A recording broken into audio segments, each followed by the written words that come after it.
Indian legal system है, Indian judiciary है, उसमें बहुत से अलग अलग एस्पेक्ट्स हैं, बहुत से अलग अलग पार्ट्स हैं. Like we have Hindu law, we have Muslim law. These are laws connected to the religion of India या religion of people of India. तो इसके बारे में कुछ बताना चाहें तो. जब इंडिया इंडिपेंडेंट हुआ, इंडिया जो कंट्री था, इवन बिफोर इंडिपेंडेंस बहुत सारे रिलीजन के लोग इसमें रहते थे. तो रिलीजन जो है it is a part of India, और रिलीजन की रिस्पेक्ट भी है, वो होनी भी जरूरी. और इंडिया में you can not see a person without religion. The moment child born, उसका रिलीजन डिसाइड होता है कि वो हिंदू है, मुस्लिम है, क्रिश्चियन है, पारसी है. You can not say a person is without religion.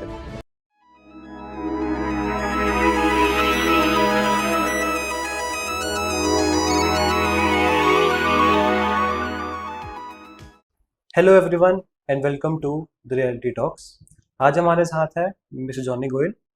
He is an advocate, a great mentor, a great teacher. आज हम इनसे बहुत सी बातें करेंगे. We'll have a lot of legal talks. तो चलिए शुरू करते हैं. सर कैसे हैं आप? बढ़िया. तो हम शुरू करें. आप बच्चों को जुडिशरी की तैयारी कराते हैं, पीसीएस की तैयारी कराते हैं. So can you break down PCS for us? Okay, basically it is PCS judiciary, HCS judiciary. It is a state exam. Judiciary examination तीन पार्ट्स में होता है. तीन इसके एग्जाम्स होते हैं. One is prelims, second is mains, third is interview. Prelim stage जो होती है, it is only a qualifying stage.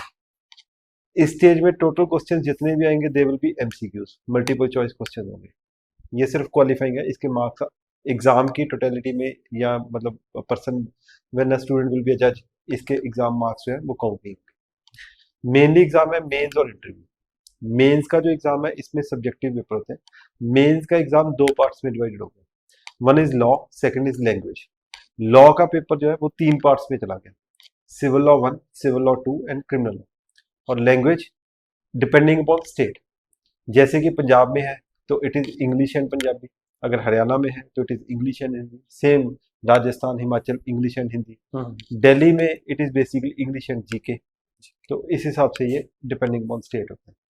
ठीक है जी. And last is the interview session. तो इंटरव्यू सेशन के भी स्कोर है एज पर स्टेट जो है वो डिवाइडेड है. किसी में 150 मार्क्स की है, किसी में 200 मार्क्स की है. तो depending upon state to state. So what does the final merit list has? Final merit list it is mains plus interview. means plus interview. Yes. तो साथ से एक merit list निकलती है. Merit list. Okay. So at what age should a applicant start preparing for PCS? Age is basically before qualifying for this exam, the person must have completed law. तो इसकी preparation जो है वो law के time पे start हो जाती है. अगर आप फोकस्ड हो कि हमने जुडिशरी करनी है from the very first year, तो आई फील के आपको जो लॉ के इनिशियल सब्जेक्ट्स हैं, जो आपके सेमेस्टर्स के एग्जाम्स हैं, उन सब्जेक्ट्स को बड़ा केयरफुली पढ़ना चाहिए. Okay. और मेरे ख्याल से 2 साल पहले आपको इसकी तैयारी शुरू कर देनी चाहिए. जैसे कि अगर आप 3 ईयर लॉ कर रहे हो तो सेकंड ईयर में आप स्टार्ट कर दो. Okay. और अगर आप 5 ईयर लॉ कर रहे हो तो फोर्थ Years. में आप इसको स्टार्ट कर दो, फोर्थ ईयर से. Okay. ठीक है. So हमें पता है कि जो इंडियन लीगल सिस्टम है, इंडियन जुडिशरी है, उसमें बहुत से अलग अलग एस्पेक्ट्स हैं, बहुत से अलग अलग पार्ट्स हैं. Like we have Hindu law, we have Muslim law. These are laws connected to the religion of India या religion of people of India. तो इसके बारे में कुछ बताना चाहें तो about the religious laws of India. ये बेसिकली क्या है कि जब इंडिया इंडिपेंडेंट हुआ, तो इंडिया जो कंट्री था, इवन बिफोर इंडिपेंडेंस बहुत सारे रिलीजन के लोग इसमें रहते थे. तो रिलीजन जो है it is a part of India, और रिलीजन की रिस्पेक्ट भी है, वो होनी भी जरूरी. और इंडिया में you can not see a person without religion.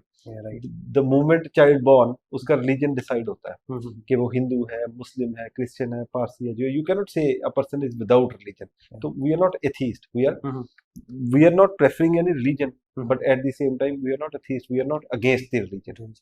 तो रिलीजन जो है वो है, और रिलीजन के जो पर्सनल लॉज हैं, क्योंकि उनकी वैल्यूज के साथ जुड़े हैं, तो उनकी रिस्पेक्ट भी जरूरी थी. जिसकी वजह से क्या है, जो हमारे हिंदू लॉज हैं, उसमें क्या है कि हिंदू लॉज के कुछ एस्पेक्ट्स जो है वो कोडिफाई कर दिया. इससे पहले ये कस्टमरी लॉज होते थे, जिनको कोडिफिकेशन की, जो उन कस्टम्स में कुछ कमियां थी उनको दूर भी किया, उनमें चेंजेस भी लेके, और कुछ कस्टम्स को एज इट इज अडॉप्ट भी किया. मेनली हिंदू लॉज में देखें तो आप यू विल सी कि एक हिंदू मैरिज लॉ है, हिंदू मैरिज एक्ट है. ठीक है जी. And then Hindu adoption and maintenance act है. देन हिंदू सक्सेशन एक्ट है. ठीक है ना. And Hindu minority and guardianship act है. ये 4 मेन लॉज है हिंदूज के. ठीक है ना. और मुस्लिम जो पर्सनल लॉ है वो अभी भी कोडिफाइड नहीं है. वो अनकोडिफाइड है. वो अभी भी अनकोडिफाइड है. उसमें जो एक मेजर चेंज आई है वो ये है कि जैसे मुस्लिम लॉ में, हिंदू लॉ में क्या था, हिंदू पर्सनल लॉ में अगर हम पुराने टाइम पे देखें तो there was no provision for divorce. Okay. तो हिंदू लॉ ने क्या किया, both Hindu husband and Hindu wife दोनों के लिए डिवोर्स की प्रोविजन ऐड की। हम्म। मुस्लिम पर्सनल लॉ में भी सेम चीज थी कि डिवोर्स का कंसेप्ट तो था, लेकिन ये सिर्फ और सिर्फ मुस्लिम हस्बैंड के लिए था। ओके। मुस्लिम वाइफ जो थी वो डिवोर्स नहीं दे सकती थी। हम्म। लेकिन अब क्या हुआ, dissolution of Muslim marriage act पास किया, जिससे क्या किया, वाइफ को स्पेशल 9 ग्राउंड दिए गए ओके। जिन पे वो भी डिवोर्स ले सकती है। हम्म। ठीक है ना, तो ये इनके पर्सनल लॉज के बारे में है। तो लॉज जो है अगर आप इस बेसिस पे कैटेगराइजेशन करोगे तो लॉज भी दो तरह के हैं। एक तो हम कहते हैं पर्सनल लॉज है, एक हम पर्सनल। कहते हैं सेकुलर लॉज है। सेकुलर, तो सेकुलरिज्म एक बहुत कॉन्सेप्ट है जो कहते हैं कि it's a very big concept, secularism is a very big concept. तो उसको लीगल इंडियन ने कैसे अडॉप्ट किया सेकुलरिज्म को, या इंडिया कैसे सेकुलरिज्म को आगे बढ़ाता है? सेकुलरिज्म का कंसेप्ट देखो बड़ा कॉम्प्लिकेटेड कंसेप्ट है। सेकुलरिज्म का बेसिस क्या है, बेसिकली जब एक कंट्री अडॉप्ट होती है तो कंट्री कंट्री का जो लीगल सिस्टम होता है उसमें क्या है कि कुछ कंट्रीज जो है वो रिलीजन को अडॉप्ट कर लेती है। हम्म। जैसे कि अगर आप पाकिस्तान देखोगे तो वो रिलीजन को अडॉप्ट करके बैठे हैं, इस्लामिक मुस्लिम है रिपब्लिक ना, ऑफ इस्लामिक पाकिस्तान। रिलीजन है यस। वहाँ पे। हाँ जी। ठीक है ना, तो कुछ कंट्रीज बुद्धिज्म है, हम्म। कुछ कंट्रीज में अलग अलग तरह से ये रिलीजन है। हम्म। लेकिन हमारी जो कंट्री है हमें कहते हैं कि ये सेकुलरिज्म है, दैट इज हमारी कंट्री का कोई अपना रिलीजन नहीं है। हम्म। हर इंडियन सिटीजन को राइट है कि कोई भी रिलीजन को अडॉप्ट कर सकता है। हम्म। हाँ, उसका रिलीजन जो है वो पहले डिसाइड हो जाए, लेकिन after that he can convert to any religion. तो उसके रिलीजन पे उसको कोई रोक टोक नहीं होती। हम्म। ठीक है ना। हम्म। जो सेकुलरिज्म है ये कंसेप्ट अगर मैं आपको थोड़ी ब्रीफ वर्ड्स में मतलब एक्सप्लेन कर देता हूँ कि ये होता क्या है बेसिकली। जब कंट्री मतलब जो स्टेट है जो हमारी लॉ बनाती है उसमें बेसिक क्या है, हमारी ह्यूमन में, मैन में दो तरह के रिलेशन होते हैं। ओके। एक तो मैन टू मैन रिलेशन होता है, एक मैन का गॉड के साथ रिलेशन होता है। ओके। तो जो सेकुलर कंट्री है वो कहती है कि हम जो सिस्टम को करेंगे जो, या हम जो लॉज बनाएंगे हम सिर्फ और सिर्फ मैन टू मैन रिलेशन को ही देखेंगे। हम्म। मैन टू गॉड रिलेशन आपका टोटली प्योरली पर्सनल थिंग है, हम्म। आप उसको पर्सनली देखो कैसे करना है कैसे नहीं करना। ओके। लेकिन जो रिलीजियस वाली होंगी वो थोड़ी इंटरफेरेंस रखती है इसमें। हम्म। एक एथीस्ट कंट्रीज होती है, they are against the religion, religion होना ही नहीं चाहिए। ओके। कोई एग्जांपल? ऐसी कई कंट्रीज हैं। हाँ हाँ। ठीक है ना, ओके। एग्जाम्पल माइंड में नहीं इस कंट्रीज। ओके। है। ठीक है ना, हम्म। तो इसमें ये है बेसिकली, मतलब ये रहता है। हाँ, इसमें एक चीज और है, जो सेकुलरिज्म है इसके भी दो कंसेप्ट हैं। एक तो ओके। हम कहते हैं वेस्टर्न मॉडल है, एक हाँ, हमारा इंडियन मॉडल है, ये क्योंकि डिफरेंट अलग है। होगा ना इंडियन ये मॉडल से। दोनों अलग अलग है। वेस्टर्न मॉडल का कंसेप्ट क्या था बेसिकली, क्योंकि यूएसए से ये कंसेप्ट आया है, तो हम्म। यूएसए में क्या था, पहले it was ruled by UK only. हम्म।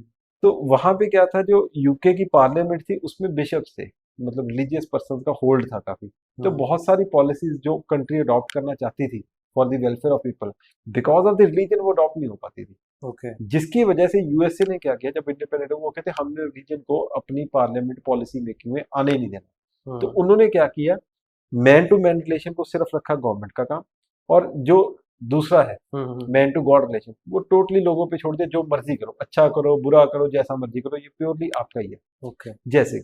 जैसे कि अगर यूएस में कोई चर्च है या कुछ भी है, उन्होंने कोई ऐसी पॉलिसी बनाई which is against the rights of the women, hmm. तो स्टेट कुछ नहीं कहेगी कि ओके। भी आपका पर्सनल थिंग है, आप देखो क्या करना है तो क्या दैट इज नहीं अ करना वेरी बैड थिंग, राइट? है। नहीं, बैड थिंग नहीं है, that is according to their state, according to the conditions of their नहीं, if state. You compare India and US, तो ठीक है जी, India India is better India in का दिस मॉडल रिस्पेक्ट। डिफरेंट, नहीं हाँ। We can not say because it always depends on the conditions, कि okay. हमारी कंडीशंस क्या थी। हम्म। यूएससी की कंडीशन क्या थी कि उनकी पॉलिसी मेकिंग जो थी, इंपॉर्टेंट पॉलिसी मेकिंग जो थी, हम्म। वो इस वजह से नहीं हो पा रही थी, तो उन्होंने इसको निकाला। निकाल। लेकिन हमारे यहाँ पे क्या था, हमारी कंट्री में क्या था, हमारी कंट्री में बहुत सारे हम्म। रिलीजन थे, जो पीपल डिफरेंट डिफरेंट रिलीजन को फॉलो करते थे, they were living in one society, hmm. They were living peacefully, lovingly. हमें उन सबको इकट्ठा करना था। हम्म। तो उन सबको इकट्ठा करने के लिए हमें सब रिलीजन की रिस्पेक्ट करनी थी। रिस्पेक्ट करनी तो चाहिए। इसीलिए हम एक रिलीजन को अडॉप्ट नहीं कर सकते थे। तो हाँ। हमने क्या कहा, हमने कहा हमारा अपना कोई रिलीजन नहीं है, आप जो मर्जी अडॉप्ट करो, आप देखो। हाँ। लेकिन एट द सेम टाइम हमने ये भी देखा कि हमारे कंट्री में जो लोग हैं उनके राइट्स, फंडामेंटल राइट्स, वो बड़े इंपॉर्टेंट हैं। हम्म। तो उनमें इंटरफेरेंस भी ना हो। तो इसीलिए जो हमारा फंडामेंटल राइट ऑफ रिलीजन है ना, आर्टिकल 25 में, हम्म। वो एक्सेप्शन से स्टार्ट होता है। एक्सेप्शन। लेकिन जो बाकी फंडामेंटल राइट्स होंगे उसमें आप क्या देखोगे, जब आप कभी कॉन्स्टिट्यूशन पढ़ोगे तो यू हम्म। विल सी, बड़ी ब्यूटी है इसमें।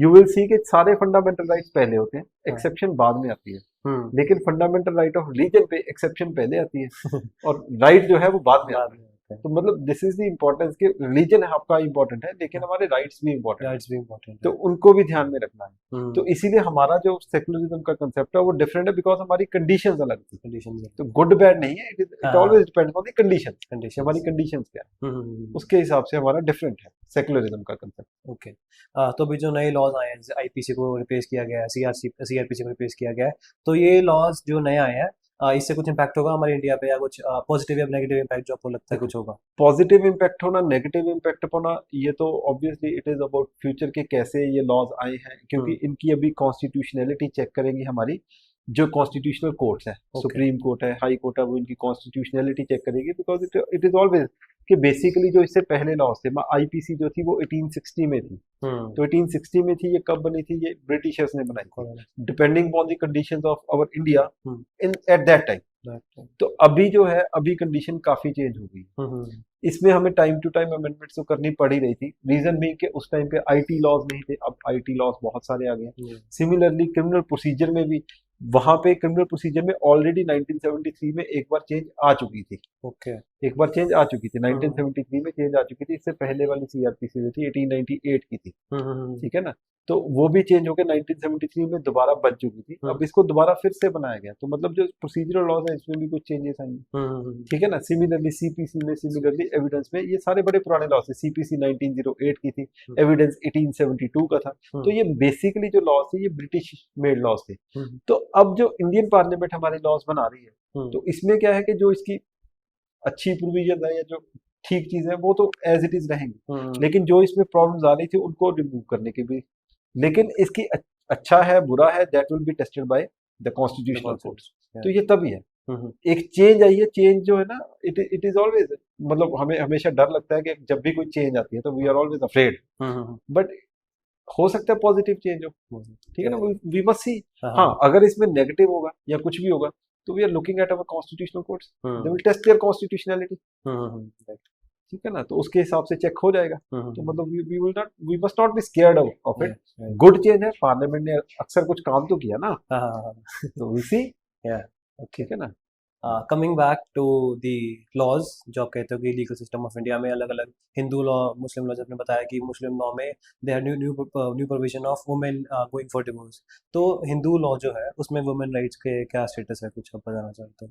हिंदू लॉ में वुमेन को इक्वालिटी की तरफ काफी ज्यादा फाइट चली है, ओके। मतलब अगर आप स्पेसिफिकली हिंदू सक्सेशन एक्ट में देखो तो वुमेन को इक्वल राइट्स देने में बड़ी बड़ी लड़ाई हुई है, जैसे कि उसमें एक 2005 में हमारे हिंदू लॉज में एक अमेंडमेंट हुई थी जिसमें वुमेन को, मतलब एक डॉटर को सन के इक्वल राइट्स दिए गए हैं, ओके। मतलब जो एक बेसिक डिफरेंस था क्या था, इस डिफरेंस को समझने के लिए आपको दो चीजें समझनी पड़ेंगी, एक होता है कोपार्टनर, एक होता है एयर, लीगल एयर। ये दोनों टर्म्स डिफरेंट कैसे हैं कि जो कोपार्टनर है उसमें क्या होता है कि जैसी एक बच्चा जन्म लेता है, एक सन फैमिली में बॉर्न होता है, तो उस फैमिली की इंसेस्ट्रल प्रॉपर्टी में उसका बाय बर्थ प्रॉपर्टी में राइट बन जाता है, उसका शेयर बन जाता है कि yes he is the owner of the property the moment he born. Born क्या, जैसे ही वो वूम में आ जाता है, अगर वूम में आने के बाद सन बॉर्न हो गया तो उसका राइट जो है वो क्रिएटेड। डॉटर को ये बॉर्न राइट नहीं मिलता था, ओके। वो एयर बनाई गई, जो पहली चेंज आई वो कहती है उसको एयर बनाया गया, एयर बनाया गया मतलब after the death of the father उसकी प्रॉपर्टी में से शेयर मिलेगा। अगर मैं आपको सिंपल भाषा में समझाऊं तो क्या है, सपोज करो एक फादर है, उसका एक बेटा है एक बेटी, फादर के पास 100 एकड़ इंसेस्ट्रल प्रॉपर्टी है, ओके, तो सन का बाय बर्थ 50 एकड़ में राइट बन गया, ओके। जब फादर की डेथ हुई तो 50 एकड़ फादर के पास थी, उस 50 एकड़ में से 25 एकड़ सन को मिलेगा, 25 एकड़ डॉटर को। तो पहले पोजीशन थी ये। 2005 में क्या किया, दोनों को इक्वल राइट दे दिया, ओके, मतलब अब जैसे सन का बर्थ राइट बना है वैसे ही डॉटर का भी बनेगा, और डॉटर को पार्टनर भी बन गई, एयर भी बन गई, तो this is the major change, ठीक है ना। अब यहाँ पे आके मैं थोड़ा सा इसको आगे लेके चलता हूँ, यहाँ पे आके एक जो चेंज और लगती है, जो मतलब हमने लॉ समझा है या पढ़ा है उसमें से हमें क्या लगता है कि बेसिकली यहाँ पे अभी भी इनइक्वालिटी वुमेन के साथ चल रही है, ओके। क्योंकि ये सुनने में बड़ा अच्छा लगता है कि वाओ कि इसको डॉटर को इक्वल राइट दे दिया, लेकिन इसकी प्रैक्टिकल जो प्रॉब्लम आई वो क्या आई, क्योंकि भैया ना कि गुड लॉ बैड लॉ कब पता चलता है, बाद में। अब supposedly there is a woman, ठीक है जी, एक हस्बैंड वाइफ दोनों की मैरिज हुई, आफ्टर 40 to 45 ईयर्स, मतलब जब हस्बैंड की एज होगी अराउंड 50 ईयर्स एज होगी हस्बैंड की, अराउंड 50 होगी वाइफ की, बच्चे सेटल हो गए, ठीक है जी, एक सपोज करो बच्चा यूएसए में सेटल हो गया, एक यूके में सेटल हो गया। हस्बैंड जो था, हस्बैंड ने कहा एक दिन वाइफ को, भी ऐसा है, हमने जितनी लाइफ गुजारी, हमने ऑलमोस्ट 25 ईयर 30 ईयर्स इकट्ठे गुजार लिए मैरिज के, बड़ी अच्छी निकली, लेकिन अब मुझे लगता है कि मुझे लाइफ में चिल करना है, मैंने ना कोई और ढूंढ ली है, मैं तो उसके साथ जाके रहने वाला हूँ। ओके, ठीक है जी, आप देखो क्या करना है। अब इस पोजीशन पे ये जो वुमेन है, इसके पास हस्बैंड के प्रॉपर्टी में कोई राइट नहीं है। ओके, दिस इज सिर्फ और सिर्फ वो मांग सकती है मेंटेनेंस, अपना रहने सहने का खर्चा, इससे ज्यादा उसके पास कोई राइट नहीं। प्रॉपर्टी पे, हस्बैंड की प्रॉपर्टी पे कोई राइट नहीं है। जो हस्बैंड की प्रॉपर्टी पे राइट बनता है वो बनता है after the death of the husband, अगर उसने विल नहीं बनाई। अगर विल बना दी तो एज पर विल जाएगा, अगर विल नहीं बनाई तो विडो का राइट बनता है। Otherwise husband is alive, wife का सिर्फ और सिर्फ मेंटेनेंस का राइट है और कोई राइट नहीं है। ओके, अब इस पोजीशन पे क्या वो वाइफ इस एज में जाके, क्या वो वाइफ अपने फादर के पास पीछे अपनी पेरेंटल फैमिली में जा सकती है कि मुझे मेरा हिस्सा दे दो, मेरे को पास न थी? तो वहां पे प्रॉब्लम, उसका भाई उसको एंटर नहीं होने देगा घर पे, वो झगड़ा करेगा, राइट, ठीक है ना, और हस्बैंड वो भी छोड़ के चला गया। तो मतलब क्या है, जो पोजीशन है वुमेन की वो अभी भी थोड़ी सिंपैथेटिक है कि मतलब इसमें क्या किया जाए, इसमें क्या किया जाए। और प्रैक्टिकली अगर देखा जाए तो वुमेन के बारे में कहें तो वुमेन का घर कौन सा है, पेरेंटल है कि मैट्रिमोनियल है? दोनों ही बेगाने हैं। That is the real position. यहाँ पे आके जो हम सजेशन दे रहे हैं, मतलब क्या होना चाहिए, देखो, एक जो सन बॉर्न, मतलब एक सन, एक लड़का एक फैमिली में ऐड कैसे हो सकता है, तो उसका वे क्या है? एक तो बाय बर्थ हो सकता है, अगर वो जन्म ले ले, दूसरा बाय अडॉप्शन हो सकता है, अगर उस फैमिली में अडॉप्ट हो गया तो उसका पार्ट एंड पार्सल है। दोनों ही केसेस में जो लड़का है वो कोपास में भी बन गया, एयर भी बन गया, ठीक है ना। लेकिन जो लड़की है वो एक फैमिली में ऐड कैसे होती है? वो बाय बर्थ भी होती है, बाय अडॉप्शन भी होती है, बाय मैरिज भी होती है, लेकिन उसको जो राइट मिला वो सिर्फ और सिर्फ बर्थ और अडॉप्शन का मिला, मैरिज का राइट तो मिला ही नहीं। तो उसका जब मैरिज हुई ना, तो उसकी हस्बैंड की प्रॉपर्टी में इमीडिएटली जैसे कोपासनर का राइट बनता है, वैसे उसका भी राइट बनना चाहिए, तब वो सेफ है। और मुझे ये लगता है अगर ये होता है तो शायद डिवोर्स केसेस भी कम हो जाए, शायद 498A केसेस भी कम। ये मेरी 498 के में क्या 498 है क्रुएल्टी अगेंस्ट वुमेन। ओके, जब हस्बैंड या उसकी फैमिली वुमेन को क्रुएल्टी के साथ ट्रीट करती है, ठीक है ना, तो ये शायद केसेस भी कम, शायद, ये सिर्फ सजेशन है, ठीक है ना, हर पर्सन का अपना पर्सनल ओपिनियन है, तो देखो इसके बारे में क्या वर्क होता है, तो मे बी आगे हमारी लेजिस्लेशन इस पे भी वर्क करना चाहिए। Let's see, this is a good point. So at this note, we should complete this episode. We'll be meeting sir again. So thank you sir for joining us today. Thank you all for watching. Thank you very much. Thank you.